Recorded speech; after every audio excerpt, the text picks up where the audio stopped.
gentlemen, if you see me squinting a lot and blinking a lot, I got my eyes examined earlier today, so my eyes have not gotten normal yet. So if I seem to miss something because I can't read it, give me a little slack, okay? Okay. Now that I've already said what need to be said, what did we get in this show? A little bit better than what we got yesterday in the most disastrous Raw I have seen in a long time. That Raw was shit.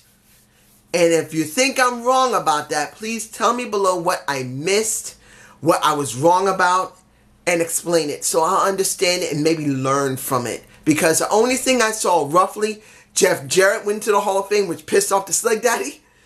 And a little bit of Seth Rollins' love there because he did get a chance to really shine to a certain extent, but it does not mean it made them all look good. It made them all look bad, and then the women got nothing. So now you look at this show, almost the same. In some cases, almost the same. And there was a few things I did like, but it was almost the exact same carbon copy thing we got last night. Now, the first thing I'm going to get over with, I got to get over with because it's making me beyond angry. 6-woman tag. I am mad as hell about that. I hate this. We got a 6-woman tag for Raw. Now we got a 6-woman tag for SmackDown. Naomi got no shine. The Riott Squad is a joke. And I got to say this. You guys know how I feel about Charlotte. I still believe she needs more work. She should have never came up to NXT so soon. But I will say this. No matter how I feel about her not being experienced enough as a wrestler and a performer all around, I hate to see a champion be used in this capacity. What are they doing with Charlotte?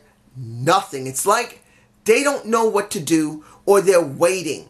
And the problem about waiting is that you're waiting for somebody and there's no somebody. We thought that Ronda Rousey was going to go to SmackDown and challenge Charlotte for that title. And now we know she's going to contract sign with Raw, so there's no one to wait for. There's nothing there.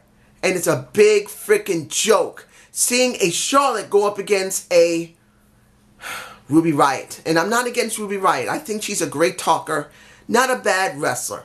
But let's be honest. You're really going to build something around Ruby Riott and Charlotte going into Fastlane. It's a joke because there's nothing going on with the rest of the women. And that's the problem. When you look at the other women, look at Naomi, look at Tamina, you look at Lana, you look at Becky Lynch, look at Carmella, who didn't even show up. Nothing about Carmella. You see none of them.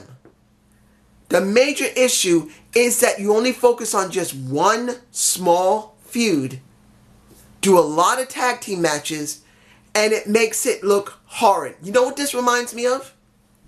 2012, 2013, 2014, 2000 roughly into 15. Somewhat into 15 because the woman's revolution, which is bullshit. Bullshit. Because if there was a real revolution, why are these women doing 6-women tag? Why was last night not a focus on the Elimination Chamber? I'm not saying the women would do it great in a gauntlet match at the beginning of the show, of Raw. But come on. Yeah, a 7-man Elimination Chamber is important. But you're about to bring in women going into a steel cage-like structure that's totally sealed and it's in a very unique circumstance. When you focus on that, no, you throw them in a 6-woman tag, which is bullshit. Now, New Day go up against Shelton, Benjamin, and Chad Gable, which I didn't care about. I didn't care. Yes, it's Pancake Wars. I'm calling it that. It would have been more fun. Ooh, eyes. It would have been more fun. And I'm being honest here. And I know a lot of people don't like the pancake gimmick. They don't. I didn't like the pancake gimmick that much myself. But throwing the pancake gimmick with some guys, trying to get it over, it's not that bad. It's not great, but it's not that bad. But let's be honest. I'd rather see something funny with the Pancake War than see this match that is the #1 contendership. Which shows you how bad this Chad Gable and Shelton Benjamin situation is. I said it before and I'll say it again. They should have been brought together now. They should have been left separate for months, falling apart, going bad, and then brought together, and then you do something with them. Because as it stands now, what do we get with Chad Gable and Shelton Benjamin? Absolutely nothing. We're going like that. Nothing. Because they've done nothing. Nothing. Now, New Day versus the Usos is still a funny thing to watch. You can still love watching them. You can still love how they talk. So I'm alright with it. But I think what we really needed was the Bludgeon Brothers going up against the Usos. But it's understandable they want to build them up a little bit more. But they need to talk.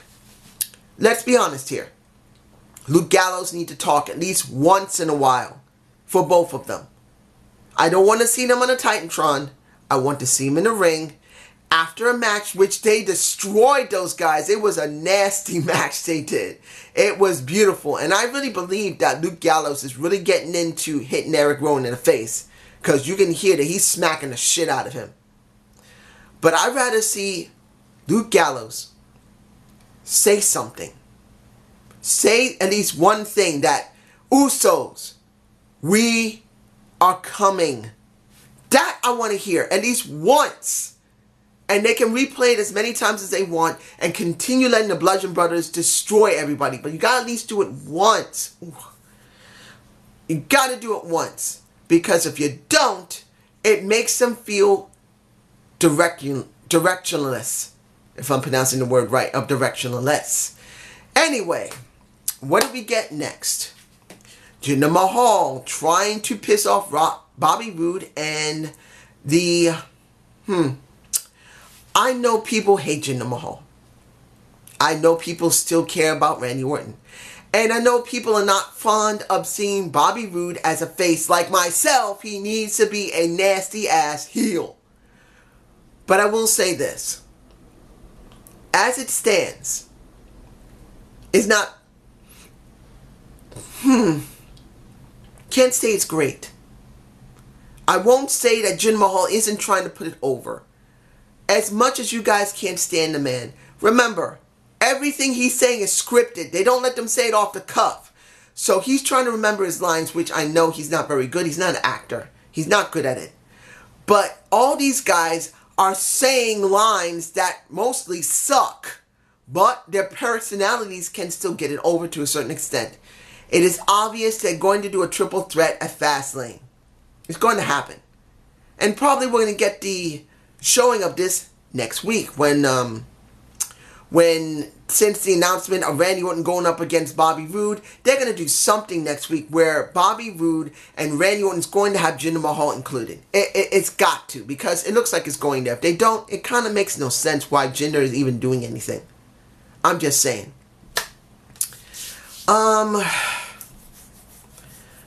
Shane McMahon talking with Daniel Bryan. The tension is still there. But here's the thing. If they do not, and I repeat, do not go somewhere with this, this was the most stupidest thing I've ever seen. They got to let these guys wrestle. They got to. Unless they're going to have proxies, they got to wrestle. In fact, if they do proxies, it's going to really piss everyone off. They got to wrestle or drop it now. It's getting too close to WrestleMania. You got less than 2 months. I know it's more than a little more than 2 months, but I'm looking at it from the perspective that they don't build these things very well, and they build them barely within 2 months. So soon, once March rolls in, which is only a few more weeks away, that's when they're going to really build this thing if they're going to try and make it important. So they better make this decision in March, or if they wait until the end of March, they're going to fuck this up. I'm sorry for the cursing. I'm sorry. My eyes hurt. Let's see. They had a good video pack of Shinsuke Nakamura, but seeing that he's not there kind of takes away from it. He needs to be there. He needs to be seen. Kind of like what's going on with Asuka in a sense. At least Asuka is being shown dealing with a Nia Jax. That's how it's going, at least with Asuka. She's dealing with a Nia Jax going into Elimination Chamber. She's not really dealing directly with Alexa Bliss. But in the end, when you see Shinsuke Nakamura, it feels a bit hollow because he's not there. That's it. Let me see, what else am I forgetting? If I'm forgetting something or someone, I'm sorry. The match of Dolph Ziggler versus Kevin Owens. I gotta say this about Dolph. I now know that this boy, this sneaking bastard, managed to renegotiate his contract, which a lot of people said he shouldn't have stayed because they don't value him. That guy managed to get a 1.5 mil contract for I don't know how many years, 2, 3 years, and renegotiate where every year he gets 1.5 million. I gotta say this to anybody who's a Dolph Ziggler fan. Let it go. Don't care about him anymore. I'm being honest here. He is nothing now. Now I know, like the Slick Daddy said, are you freaking stupid to give up a $1.5 million contract? Every year you get paid $1.5 million. I don't disagree with him. He's right. But for the guy complaining his ass off for so long, wanted to be treated fairly, he could have left after about a year and a half, came back, and probably wouldn't get the same contract, but would have maybe a little more recognition because the people would have missed him even more. For doing this, he's done. People can say he sold out. People can say to me, you're freaking stupid. The guy sold in. He's getting paid. Fuck it. And that's where I'm at right now. He's getting his money. He doesn't care about being the best wrestler, being the most best star as a wrestler. He just wants to get paid. That's the way it is. So if anyone complains from now on that Dolph is not getting an opportunity, forget it. And for you to continue complaining about it, screw you. And I'm not being mean to you, but it makes no sense to actually say he deserves an opportunity when the guy legitimately stayed and taken a $1.5 million contract to be mediocre and knows full well he's not going to be pushed much. So forget it. If you don't want to listen, basically pound sand as far as I'm concerned. The guy is a lost cause. I don't give a damn about him. The only thing I'll talk about him is that happened. Who cares? That's what I'm going to probably say from now on. And if I don't, someone remind me I said this because he deserves it. He made his bed, let him lie in it with his money. Now, with that match done, you had... oh, I almost forgot. I will talk about what happened with Kevin Owens and Sami Zayn in a minute. I'm not forgetting them. But this is the last thing I need to talk about. The best match of the night. Baron Corbin versus AJ Styles. I have to say it was much better than the Kevin Owens and Dolph Ziggler match. It was. Did it mean anything? No. It didn't really mean anything. But as a match, was it good? Yes, it was. AJ being thrown over the announce table, doing a backflip, lands on his feet, runs back into the ring like he never got thrown was actually pretty awesome. I'm not going to lie about that. Seeing that deep six from Baron Corbin, that super rotated deep six, that was damn good. And it makes you think, damn, Baron Corbin should be pushed. But he's not. Damn, AJ Styles should be actually given more of what he has. And when you see the opening of the show, how bad that promo was, having to tell Renee, oh, come over here and see what I'm going to do this. Come over here with this. That had to be written for him. That wasn't him off the cuff. That was written for him. So that makes you feel even more bad that two guys who have great potential to talk well, to work in the ring, to be charismatic, to have good mic skills, just seems to be going to waste. And it's upsetting. It really is. And I enjoyed the match, but it made me sad to see that these guys are treated bad. Corbin doing nothing, and AJ having the worst promos I've seen and interview from him. That was a terrible interview from AJ. Now, the thing you've been waiting for. The finger point of doom may come, if I'm using that title. I said this actually when they had their match. When was that last match? I can't remember the last match these guys had. Where essentially, I said with Kevin Owens dealing with Sami Zayn, if they came together, I'm hoping that one of them would do the finger poke of doom and basically give it up for the other. Now, what do we get? After the Owens match, he's asking Sami, why'd you do it? He said, look, I realized I was wrong. I want to be your guardian angel again. And I want you to know that when this time comes, I'm going to lay down on the floor for you. Now, a lot of people are going to say, dude, you can't honestly be serious. You think they're going to do the finger poke of doom. They're not going to. There's a good chance they won't.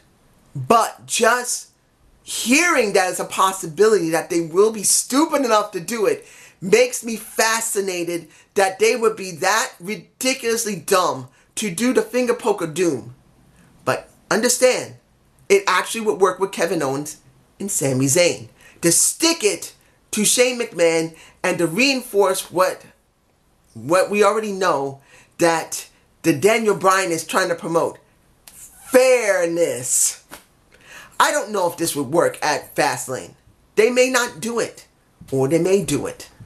Only thing I know is by actually putting it out there that a finger poke of doom could actually happen.